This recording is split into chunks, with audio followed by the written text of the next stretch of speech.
네, 여러분 안녕하세요. 수정쌤입니다. 이번 3월 26일 날 우리 고3 학생들이 수험생이 되고 나서 처음 보는 모의고사인 서울시 교육청 모의고사가 있는데요. 특히나 고3 학생들은 수능형의 모의고사에 대한 경험이 없어서 여러분들이 알아야 될 몇 가지 모의고사에 대한 사항들 안내해 드릴까 합니다. 일단 서울시 교육청 모의고사는 시험을 보는데요. 모든 과목을 다 보진 않습니다. 과학탐구 2 과목은 3월에는 실시하지 않고 이 이후 교육청에서는 점진적으로 모의고사의 시험 범위가 증가하다가 9월이 되면 전범위가 되는 그런 구조로 되어 있고요. 일단 국어나 영어나 사회탐구나 과학탐구원은 전범위로 시험을 봅니다. 제2외국어 또는 한문, 직업탐구는 시험을 보지 않고요. 이 과목들은 6월, 9월, 10월에만 실시를 하고요. 수학 같은 경우에는 바로 아래 이번 3월을 비롯한 교육청 모의고사에서 시험 범위가 어떻게 되는지에 대해서 정리를 해 놓은 게 있습니다. 3월에는 수학 1과 2는 모든 학생들이 전범위를 보고 수학 선택 과목은 학생들이 이제 갈라지겠죠. 확률과 통계는 경우의 수의 순열조합까지 시험 보고요. 미적분은 수열에 극한 단원의 일부를 시험 보고요.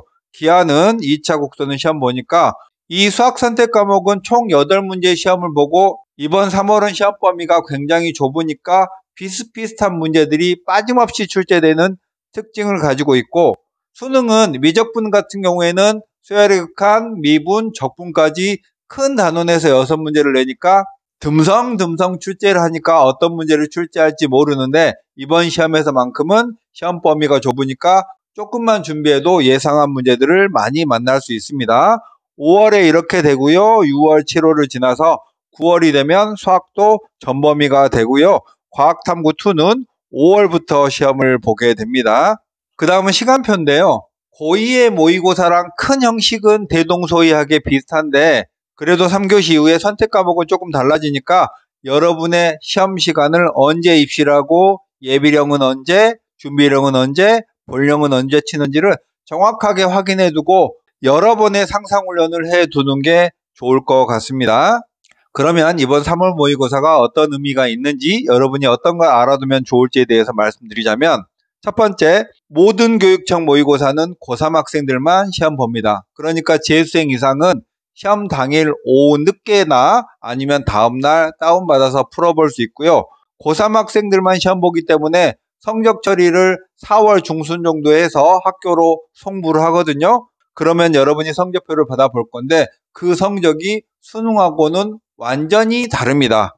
그러니까 잘 봤다고 자만하지 말고요. 못 보면 상당히 빨간불이 들어오는 상황이죠. 그리고 지난 겨울에 두세 달 동안 어떻게 수능을 준비했는지를 평가할 수 있는 이런 시험이므로 잘 보면 이후 수험생활에서도 자신감이 붙고 기분 좋게 공부를 해 나가겠지만, 그렇지 않으면 불안감도 생길 거고 비관적인 생각도 생길 거기 때문에 지금부터 11일 동안이라도 열심히 건강관리, 체력관리, 그리고 마지막 총정리를 해둬야만 된다라는 사실 한 번 더 강조를 드리고 싶고, 이번 서울시 교육청 모의고사를 끝나고 나면 학습 방향을 어떻게 정할지, 수시의 비중을 둘지 정시의 비중을 둘지, 수능 과목은 혹시 아직 정하지 못했다면 이번 3월 시험을 기점으로 해서 확정하는 게 좋겠습니다. 그 다음 등급컷은 정말 말도 안 되게 낮았습니다. 작년 같은 경우에는 수학의 미적분 같은 경우가 1등급 컷이 79점, 80점 정도였거든요. 같은 시험지를 저희 재수학원의 학생들에게 시험을 보게 하면 고3 때 수능에서 3등급 정도 맞았던 학생들이 대부분 80점을 넘어요. 그러니까 고3 학생들과 이미 이 겨울에 준비를 잘 해온 재수생들과는 격차가 조금 난다라는 거예요.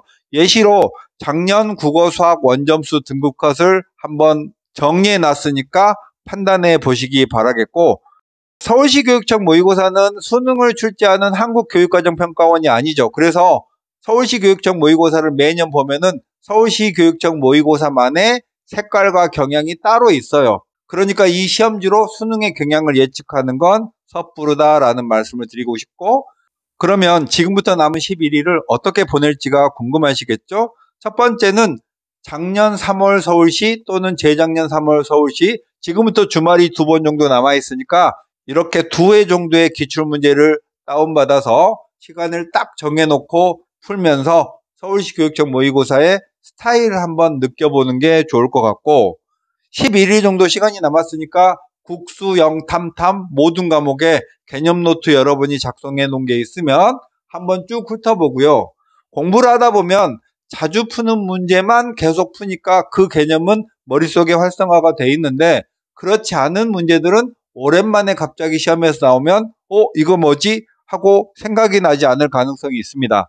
그러니까 시험에서는 어떤 문제가 출제되더라도 내가 평소에 생각을 잘 안 해본 문제가 출제되더라도 방금 공부한 것처럼 잘 풀기 위해서는 전체적인 수능의 개념을 빠뜨리지 말고 2, 3회 정도 정독을 해주는 게 좋겠고 또 아까 시간표 보여드렸잖아요.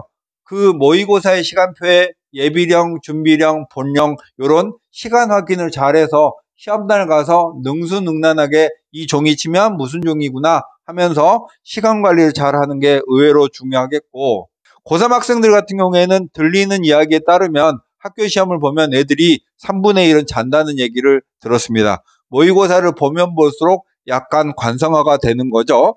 근데 이 모의고사 때 긴장감을 그대로 유지하는 연습을 했다가 수능 때 가서도 비슷한 느낌으로 풀어야지 수능을 잘 볼 수 있는데 모의고사는 대충 보고 수능 날만 잘 볼게요. 이거는 말이 안 되는 전략이라고 생각합니다. 어쨌든 서울시 모의고사가 이제 11일 정도 딱 남았으니까 우리 고3 학생들은 지금부터 남은 기간 동안 컨디션 관리 그리고 총정리 잘해서 의미 있는 점수를 받기를 바라겠습니다. 서울시 교육청 모의고사에 대해서 총평과 이후에 여러분들이 해야 될 생각들은 시험 당일날쯤에 다시 한번 말씀드리기로 하겠습니다. 수정쌤이었습니다. 안녕.